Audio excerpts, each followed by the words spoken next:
Not only is this video going to be an unboxing, but we're going to be doing a step-by-step, in-depth instructional guide. And towards the end of the video, we're going to take a look at CPU temps of the 11600K to see how well this CPU cooler can dissipate heat when playing the latest AAA title, Battlefield 2042.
Step 1 states to remove the fan.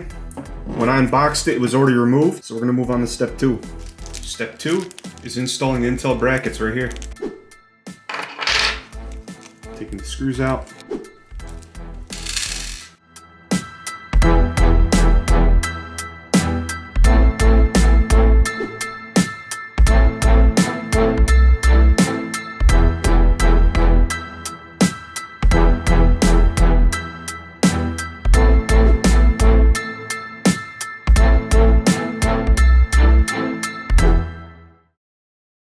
Step 3 is to remove the sticker.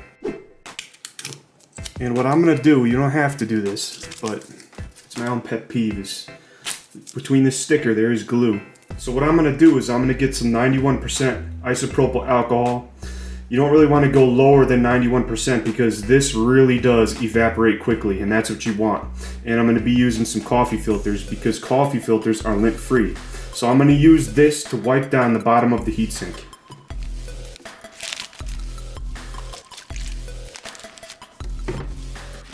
It actually didn't really feel sticky at all.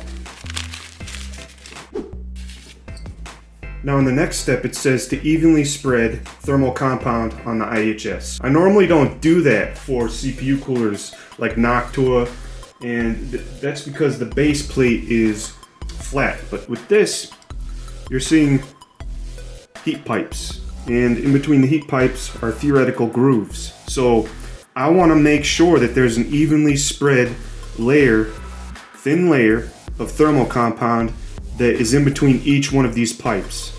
Here's the included thermal paste that comes with the CPU cooler. I'm going to try and put a line to the left of the IHS and then spread it to the right.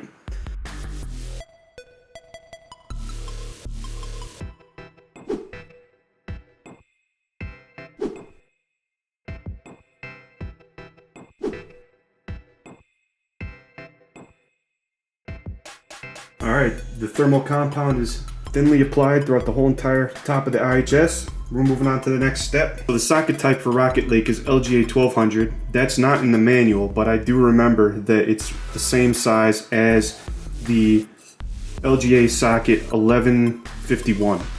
So I have that set on here. Set it right about in the middle. You see like a little oval there? You want it right in the middle for 1151. So the next step is the base plate. That's right here. This also slides right here. It's already pretty much set. You can see right here, there are those numbers. The middle one is 115X, which is going to be what we want. And these just slide up and down. So I want mine right in the middle. Yep, right there. For each one. So the next step is going to be to put the back plate on. Now that we have everything lined up, I'm going to put it on the back of the motherboard now.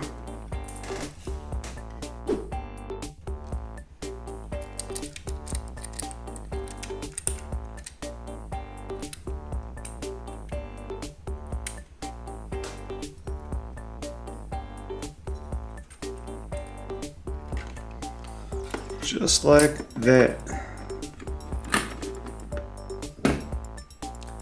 Alright. You can see that all 4 holes are lined up. Let's see if I can get you a better shot of that. You can see all 4 of those holes are lined up. That's what you want. Alright, moving on to step 6, we're going to install the heatsink. Just to let you know, there is a V on here. And you probably want it, you're not going to be able to, yeah, you might be able to see that. The V, I'm going to have it facing upward so it looks like a V.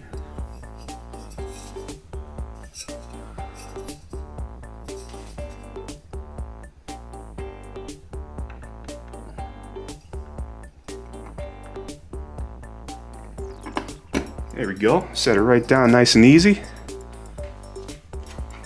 Now the idea with this, let me see if I can position this better for you, is that you want to do opposite corners, a couple turns on one corner, then go to the opposite corner, just so it's seated down nice and evenly. Start with this far corner here.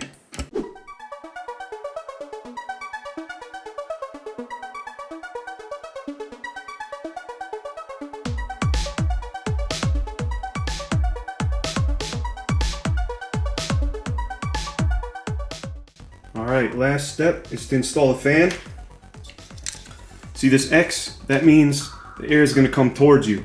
So you kind of want to figure out where on the motherboard you're going to be plugging in the DRGB connector and the PWM fan connector.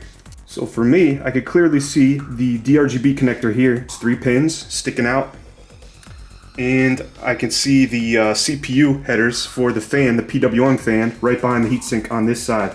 So what I'm going to do is I'm going to take this corner right here and I'm going to have it so it's kind of right here, so everything's easy to plug in right there. But first we need to put the brackets on the fan. Alright, so in order to put the brackets on, we want to have the header here like this, and we want to have the cables here on this side. So we're going to go on the inside towards the heatsink, put them in here like so, put the other one on the other side,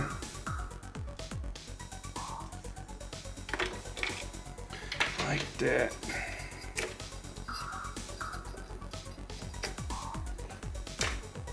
Boom, just clips right on. Nice and simple. You want to make sure your fan's lined up. You spin this around so I can show you the connectors. Alright, so for me, the CPU fan header's here, and the DRGB header is right here. You'll see the 3 pins. Here are the 3 pins on the DRGB connection. Done. Now I'll just do the PWM fan. So the top one is CPU fan and the one below it is CPU optional. I'm going to put it in the CPU fan because that's what it is. There we go. Now we just have to put it on the test bench. Now that we've gone ahead and used the instruction manual to install the Vetroo V5 air cooler step by step, let's go ahead and dive into Battlefield 2042 to see what our CPU temperatures are. Up in the right hand corner of the display, you can see the MSI Afterburner on-screen display. On the top in green, you'll see my graphics card, which is the GTX 1080 Ti MSI Duke. And the blue right below that will be the CPU, which is the i5 11600K. And on top of that processor, we have the Vetroo V5 air cooler. And I have, let me show you the settings here. I'm running 1920 by 1080, a 240 Hertz monitor, and I basically have everything cranked up on Ultra. And as you can see, on the upper right hand corner of the screen, you know, the CPU is being moderately pushed, like, you know, it's up in the 70s to 80s, you know, wavering between 60% and 70% utilization. But you'll notice the CPU temperature is more than fine. It's not even hitting, in fact, it's not even hitting 60 degrees Celsius. So just stock settings right out of the box, if you just want to slap on this CPU cooler, the Vetroo V5 is going to be more than plenty for gaming. So that was just the basic installation, setup, and configuration of the Intel Core i5-11600K on the Z590 platform. But let me know if you want to see a follow-up video by liking this video and commenting below. Maybe we can push this processor even further, because after all, it is a K SKU. It's unlocked. You can't overclock with it. So if you'd like to see that video, let's just see how far we can push that processor on the Vetroo V5 air cooler and just see how much thermal overhead we have before the limits are actually reached and that processor starts to thermally throttle. So like this video if you liked it, subscribe for upcoming videos like this one, and I will see you in the next video.